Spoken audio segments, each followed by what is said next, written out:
Baik, saudara, lintas langsung negeri-negeri diteruskan dengan laporan dari Sabah. Kita terus saja bersama rakan penyampai Jovinia Jim Lajim. Silakan, Jovinia. Terima kasih Nurul Hidayah. Salam sejahtera.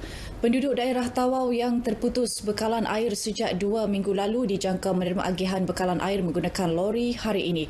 Ia berikutan pemberian peruntukan kilat bagi sewaan lori untuk mempercepat agihan bekalan air kepada penduduk terjejas. Menurut Timbalan Ketua Menteri Sabah yang juga ahli Parlimen Tawau, Datuk Christina Liu, langkah drastik itu hasil pertemuan beliau dengan Menteri Pembangunan Infrastruktur Sabah, Datuk Peter Anthony semalam. He will give a grant to the JKR Tawau for them to hire private lorries to enter water to these areas that have been affected. But at the same time, I would like to call on their people, the household people, to be patient. Bercakap kepada media di Kota Kinabalu, Datuk Christina berkata Bandar Indah, Batu Payung, Tinagat dan Ranggu antara kawasan berkependudukan tinggi yang paling terjejas berikutan gangguan bekalan air di daerah Tawau. Beliau berharap masalah bekalan air di daerah itu dapat diselesaikan secepat mungkin.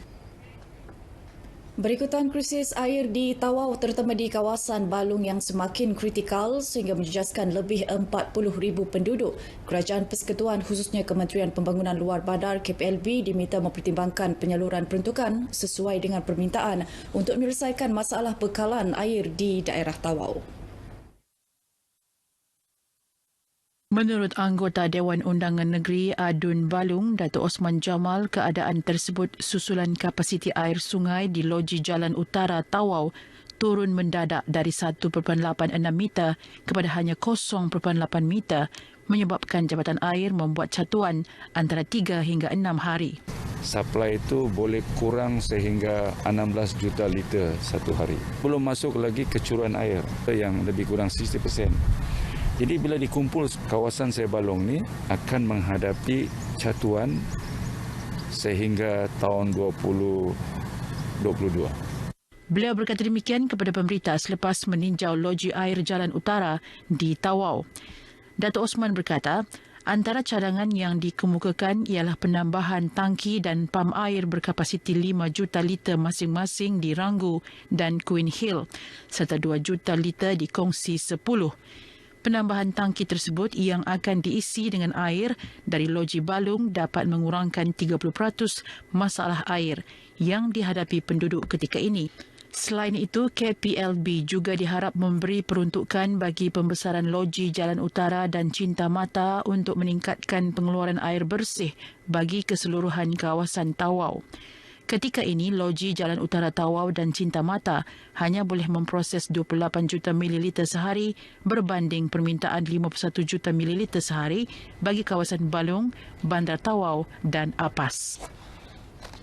Kerajaan Negeri Sabah tahun ini meluluskan permohonan bantuan keuangan bagi 665 badan keagamaan bukan Islam dan 291 sekolah bukan Islam dengan dana bantuan khas dikekalkan sebanyak 35 juta ringgit. Jumlah kelulusan permohonan tersebut merupakan yang tertinggi pernah direkodkan Kementerian Keuangan Negeri Sabah.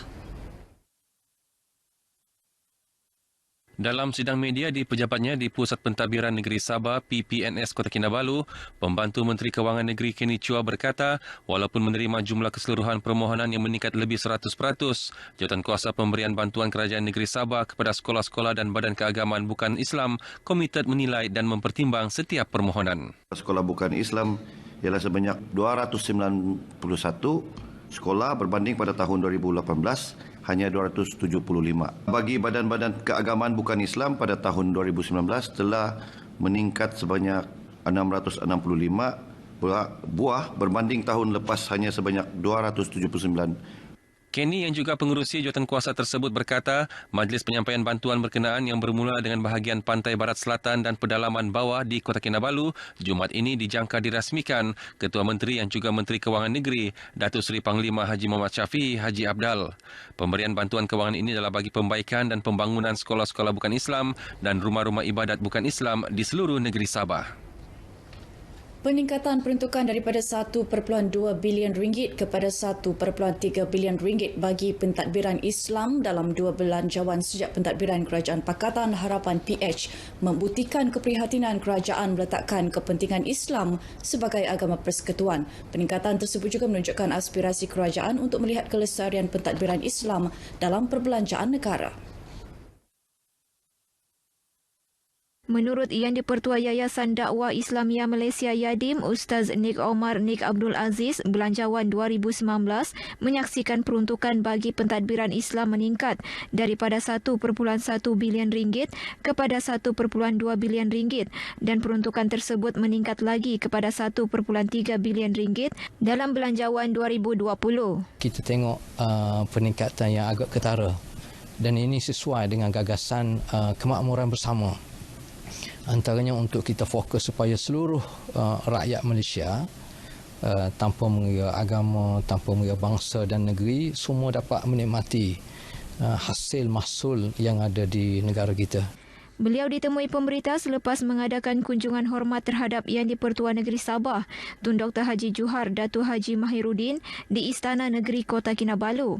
Jumaat lalu, Menteri Keuangan Lim Guan Eng ketika membentangkan belanjawan 2020 mengumumkan peruntukan 1.3 bilion ringgit untuk menegakkan syiar Islam selain 10 juta ringgit bagi pelaksanaan dasar rahmatan lil alamin dan maqasid syariah oleh Jabatan Perdana Menteri Hal Ehwal Islam selain penubuhan jawatan kuasa khas keuangan Islam.